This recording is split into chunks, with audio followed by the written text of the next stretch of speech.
Hi friends, எல்லோரும் எப்படி இருக்கீங்க? நல்லா இருப்பீங்க. பேசும் கிரகங்களிலிருந்து உங்கள் நித்யா ராஜேந்திரன். ஃப்ரெண்ட்ஸ், எனக்கு ஒரு பொண்ணு ஃபோன் பண்ணியிருந்தாங்க ஃப்ரெண்ட்ஸ். அவங்க என்ன கேட்டாங்க அப்படின்னா, அம்மா இந்த வாராகி தாய் பற்றியெல்லாம் வீடியோ போட்டிருந்தீங்களே, நான் கேட்டேன். அவங்க வாராகி தாய் அப்படிங்கிறவங்க பார்வதி அம்மனோட ரூபம் அப்படின்னு சொல்லியிருந்தீங்க. அதெல்லாம் நான் கேட்டிருந்தேன்.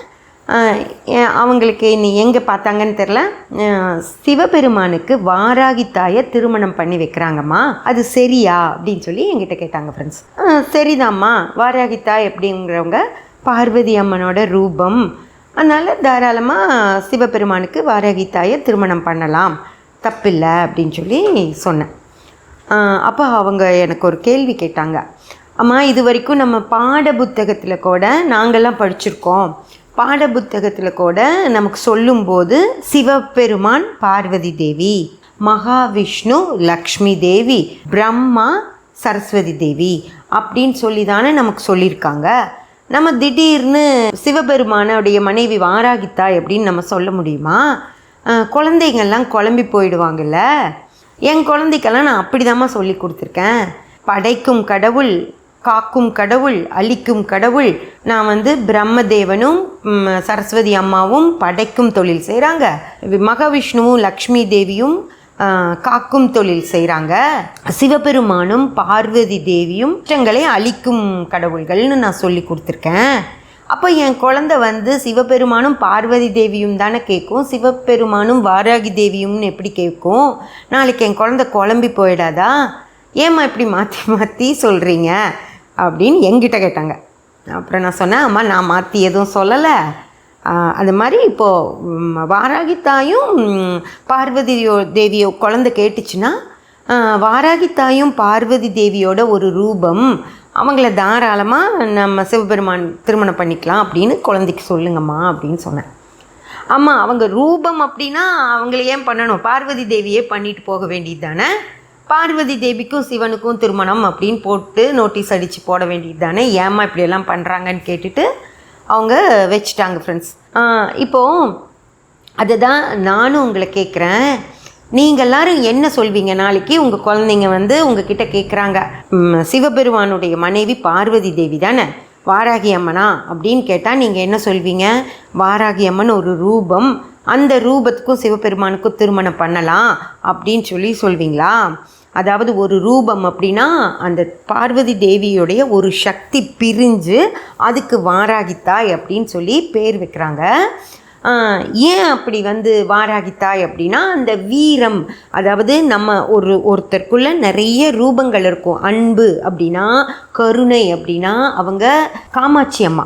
அதாவது ஒரு குழந்தைக்கு பால் கொடுக்கறக்காக அந்த கருணையுள்ளத்தோட பார்வதி தேவி கிட்டேருந்து பிரிஞ்சு வந்த ஒரு ரூபந்தான் காமாட்சி அம்மன்.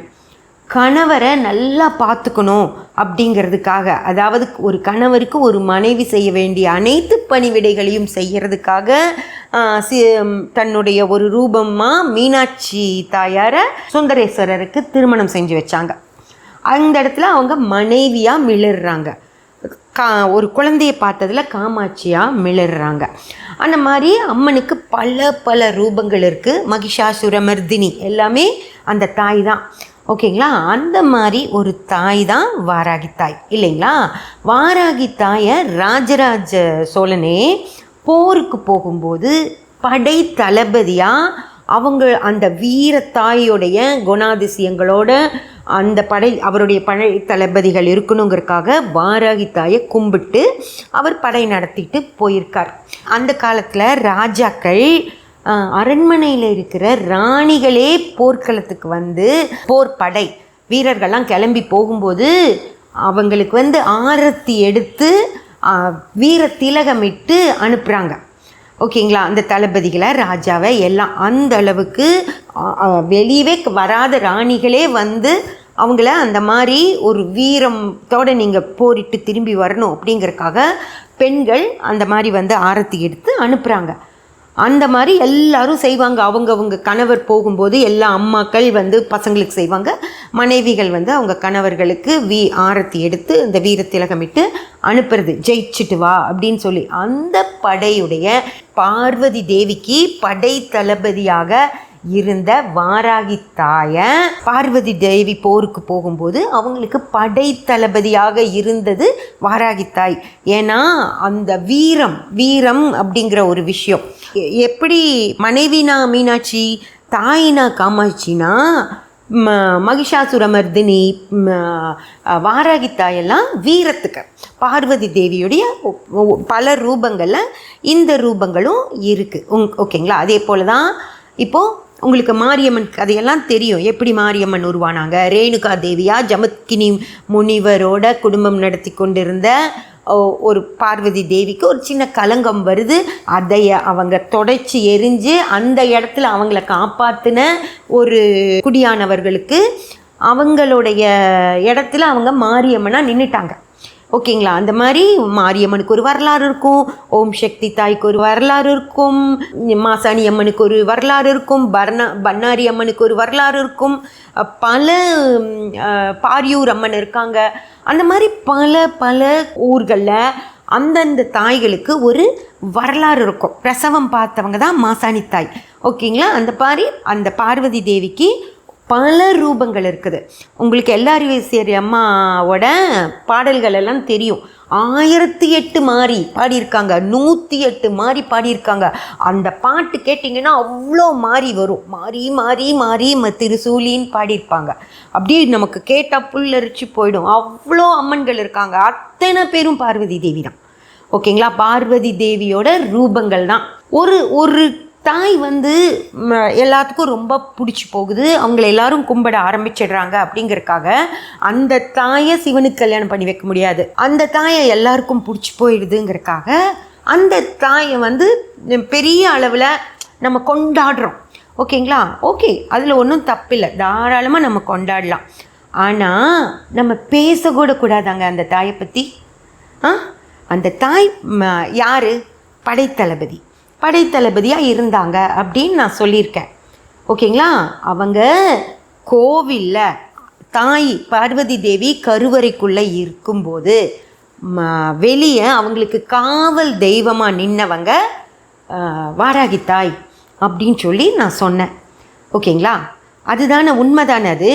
இப்போது இந்த காலத்தில் ஒரு பாஸ் வந்து அவரோட ரூமில் இருக்காருன்னா அந்த ரூமுக்கு முன்னாடி இன்னொரு ரூமில் ஒரு செக்ரட்டரி உட்காந்துருப்பாங்க. நம்ம போய் பாஸை பார்க்கணுன்னா நேராக செக்ரட்டரி கிட்ட போய் பேசினா அவங்க அவரோட டைமை பார்த்து சொல்லுவாங்க, நம்ம அப்பாயின்மெண்ட் கொடுப்பாங்க, நம்ம போய் பார்க்கலாம். அப்படி தானே? அந்த மாதிரி வாராகித்தாய் அப்படிங்கிறவங்க அந்த பார்வதி தேவியுடைய உபதெய்வம். கோயிலில் உபதெய்வமாக பார்வதி அன்னைக்கு உபதெய்வமாக வாராகித்தாய் இருக்காங்க. அவங்கள நான் எந்த தப்பும் சொல்லலை, இதுதான் சொன்னேன் நான். வாராகித்தாய் அப்படின்றவங்க உபதெய்வம். அவங்க வந்து பார்வதி தேவியுடைய படைத்தளபதி. அவங்க வெளியே நிற்பாங்க அப்படின்னு நான் சொன்னேன். வெளியே நிற்பாங்க அப்படின்னா ரோட்டில் நிற்பாங்கன்னு நான் சொல்லலை. அந்த அம்மாவுடைய கருவறைக்கு முன்னாடி 2 தெய்வங்கள் நிற்கும், அதில் ஒரு தாயாக அவங்க நிற்கிறாங்க அப்படின்னு சொன்னேன். அது வந்து பயங்கரமாக ட்விஸ்ட் பண்ணியிருக்காங்க. அது அம்மாவுக்கு ஒரு டென்ஷன் ஆயிடுச்சு, வாராகி அம்மாவுக்கு. உடனே என்ன பண்ணியிருக்காங்க, பார்வதி தேவி கிட்ட போய் கம்ப்ளைண்ட் பண்ணியிருக்காங்க. என்னன்னு சொல்லியிருக்காங்கன்னா, இந்த ஒரு பொம்பளை இருக்குமா, யூடியூப் சேனல் வச்சு நடத்துது. அந்த பொம்பளை பேர் நித்யா ராஜேந்திரன். அந்த பொம்பளை வந்து பேசும் கிரகங்கள்னு ஒரு யூடியூப் சேனல் வச்சுருக்கு. அந்த பொம்பளை என்ன தப்பாக பேசியிருக்கு, நான் ரோட்டில் நிற்கிறவன் பேசியிருக்கு அப்படின்னு பார்வதி தேவி கிட்ட போய் கம்ப்ளைண்ட் பண்ணியிருக்காங்க. கம்ப்ளைண்ட் பண்ணதும் பார்வதி அம்மா கோவம் வந்துடுச்சு. ஏன் என்னோட ரூபத்தை ரோட்டில் நிற்கிறவன் சொல்லிட்டாங்களா, வெளியே நிற்கிறவன் சொல்லிட்டாங்களா அப்படின்னு சொல்லிட்டு அம்மா எங்கே அந்த சேனலை போடு நான் பார்க்குறேன்னு சொல்லியிருக்காங்க. சேனலாக வாராகி அம்மா போட்டு காட்டியிருக்காங்க. காட்டிட்டு அவங்க பார்த்துருக்காங்க முழுமையாக அந்த வீடியோ. இன்னும் என்ன வீடியோலாம் பார்த்துருக்காங்க. பார்த்துட்டு எனக்கு ரொம்ப சந்தோஷமாக இருக்குது தாயே, சூப்பராக பேசியிருக்கு, என்னை பற்றி பேசுகிறவங்களே இல்லை, நான் என்னோட பார்வதி தேவின்னு ஒருத்தர் இருக்கிறதையே எல்லாரும் மறந்துட்டாங்க, வாராகி வாராகி வாராகின்னு உன்னை பற்றி தான் பேசிகிட்டு இருக்காங்க. உன்னோட சிலைகளை தான் விற்றுட்ருக்காங்க, உன்னோட படங்களை தான் விற்றுட்ருக்காங்க, உனக்கு தான் பூஜை புனஸ்காரங்களை பண்ணிகிட்ருக்காங்க. என் பேரெல்லாம் வெளியவே வர்றதில்ல. ஏதோ இந்த பொண்ணாவது என் பேரை வெளியே சொல்லிச்சேன்னு சொல்லி எனக்கு சந்தோஷமாக இருக்குது. நான் என்ன சொன்னால் என்ன, உன்னை சொன்னால் என்ன, என்னுள்ளதானே நீ இருக்க. உன்னை கும்பிட்டாலும் என்னை கும்பிட்டதாக தான் அர்த்தம், என்னை கும்பிட்டாலும் உன்னை கும்பிட்டதாக தான் அர்த்தம். அதனால் அந்த பொண்ணு சரியாக தானே கேட்டிருக்கு. நீ அம்மன் படத்தை வாங்கி வச்சு கும்பிட்டாலே போதும். இது தனியாக வாராகி தாய் படம் வாங்கி வச்சு கும்பிட வேண்டிய அவசியம் இல்லை வாராகி தாய் படம் வச்சு கும்பிட்டாலே போதும், அம்மனுக்கு தனியாக படம் வச்சு கும்பிட வேண்டிய அவசியம் இல்லை.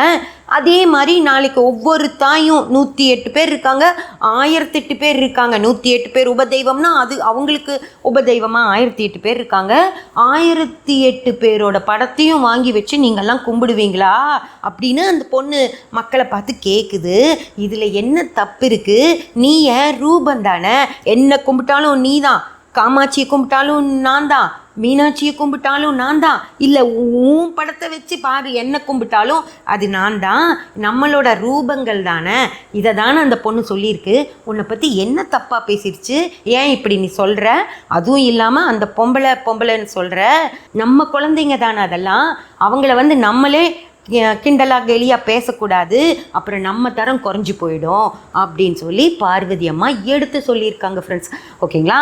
அம்மா சொன்னது எனக்கு ரொம்ப திருப்தி, சந்தோஷமாக இருக்குது. நான் அதை தானே சொன்னேன். நான் வாராகித்தா எப்படின்றவங்க வெளியே நிற்கிறவங்க அப்படின்னு சொன்னால் அம்மனுடைய சன்னதியில் அம்மனுக்கு காவல் தெய்வமாக நிற்கிறவங்க அப்படின்னு தான் நான் சொன்னேன். ஒரு நாளும் நான் வாராகித்தாயை தப்பாவோ தரக்குறைவாவோ நான் பேசவே இல்லை. அது அந்த அம்மாக்கே தெரியும், எது தப்பு எது சரி அப்படிங்கிறது அந்த அம்மாக்கும் தெரியும் இல்லையா? அந்த அம்மாவோட குழந்தை தானே நான், எங்கள் அம்மா தானே அந்த அம்மா. அவங்கள பேச எனக்கு உரிமை இல்லையா? நான் பேசக்கூடாது அவங்கள பற்றி? ஏன் பேசக்கூடாது? சரி, அப்படியே நான் பேசியிருந்தாலும் ஏதாவது தப்பாவோ தவறாவோ நான் பேசியிருந்தா அந்த அம்மாக்கே தெரியும்ல, அது நான் தப்பாக பேசுனேனா தவறாக பேசுனேனான்னு சொல்லிட்டு அடுத்தவங்க சொல்கிறத கேட்டுக்குவாங்களா அந்த அம்மா? அந்த அம்மாவுக்கு தெரியாதா? அந்த அம்மா உள்ளே பூந்து பார்க்குறவ. அந்த அம்மா ஃபோன்லேயே என்ன பேசுனாங்க அப்படின்னு அந்த அம்மாவுக்கு தெரியும்ல. அந்த ஃபோனுக்குள்ளேயே பூந்து பேசுனதெல்லாம் அந்த அம்மாவுக்கு தெரியும்ல. அந்த அம்மாவுக்கு தெரியாதா என்ன பேசுனாங்க, எப்படி பேசுனாங்கன்னு? தவறாக பேசிட்டாங்க, அம்மாவை தவறாக பேசிட்டாங்க. அம்மாவை தவறாக பேச வேண்டிய அவசியம் எனக்கு என்ன இருக்குது? அந்த அம்மாவோட ஒரு குழந்தை நான். என் அம்மாவை பற்றி நான் என்ன வேணாலும் பேசுவேன். அதில் தவறு இருந்திருந்தால் தான் தப்பு. என் அம்மா தளபதின்னு நான் போர் தளபதின்னு நான் சொல்லக்கூடாதா? என் அம்மா பார்வதி தேவியோடைய கருவறைக்கு முன்னாடி நிற்கிறாங்கன்னு சொல்லக்கூடாதா? என்ன தப்பு அதில் இருக்குது? எது சொன்னாலும் தப்பா? யாரும் வாயவே தரக்கூடாதா? வாராகி உள்ளே இருக்கான், இங்கே இருக்கான், தைரியம் இருக்குது, மனோபலம் இருக்குது, என் கூடவே இருக்கான். நான் வாராகி இப்படி தான் கும்பிடுவேன். இப்படியெல்லாம் நான் ஒரு நாளும் கும்பிட்டதில்லை. இப்படி கும்பிட்றதுக்கே எனக்கு எல்லா தைரியத்தையும் கொடுக்குறான், அள்ளி அள்ளி கொடுக்குறான். என்ன வருவோம் பார்த்துக்கலாம் பண்ணுன்னு சொல்கிறான், என்ன வேணாலும் பேசுன்னு சொல்கிறான். ஒரு நாளும் என் வாயிலிருந்து தப்பான ஒரு வார்த்தை அம்மனை பற்றி வராது. அம்மன் இல்லை, எந்த கடவுளை பற்றியும் வராது. எல்லா கடவுளும் நான் உங்களுக்கு முதலே சொல்லியிருக்கேன், சிவனை நான் அப்பாவாக நினைப்பேன், பார்வதி தேவியை என் அம்மாவாக நினைப்பேன், விநாயகரை என் அண்ணனா நினச்சேன், முருகரை என் தம்பியாக நினைப்பேன். சொல்லியிருக்கேனா இல்லையா உங்களுக்கு? பெருமாள் எனக்கு மாமா. அப்படி தான் நான் கடவுள்கள் கூட பேசிகிட்டு இருக்கேன். ஒரு நாளும் அவங்க தூரம் தள்ளி அப்படியெல்லாம் நான் நினச்சதே இல்லை. இங்கேயே இருக்காங்க, என் பக்கத்துலேயே இருக்காங்க, நான் அவங்களோட பேசிகிட்டே தான் இருப்பேன். எந்த கடவுளும் என்னைக்கும் என்னை கைவிடாது.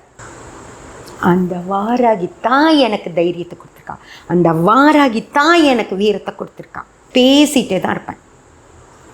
பேசு பேசு பேசுன்னு சொல்லி அந்த வாராகி தான் எனக்கு தைரியத்தை கொடுக்குறா. இங்கே இருக்க அந்த வாராகி, இங்கே இருக்கிறவளை வச்சு நான் பேசிகிட்டு இருக்கேன். வாராகி தாயே பார்த்துக்கோ, நீ பார்த்துக்கோ, உங்ககிட்ட நான் சொல்லிட்டேன், நீ பார்த்துக்கோ. அவ்வளோதான். சப்ஸ்கிரைப் பண்ணி பெல் பட்டன் ப்ரெஸ் பண்ணி வச்சுக்கோங்க ஃப்ரெண்ட்ஸ். அப்போ தான் இந்த மாதிரி வீடியோக்கள் எல்லாம் உங்களுக்கு வந்து சேரும். லைக் பண்ணி ஷேர் பண்ணி கமெண்ட் பண்ணிங்கன்னா எனக்கு சப்போர்ட்டிவாக இருக்கும். Thank you friends.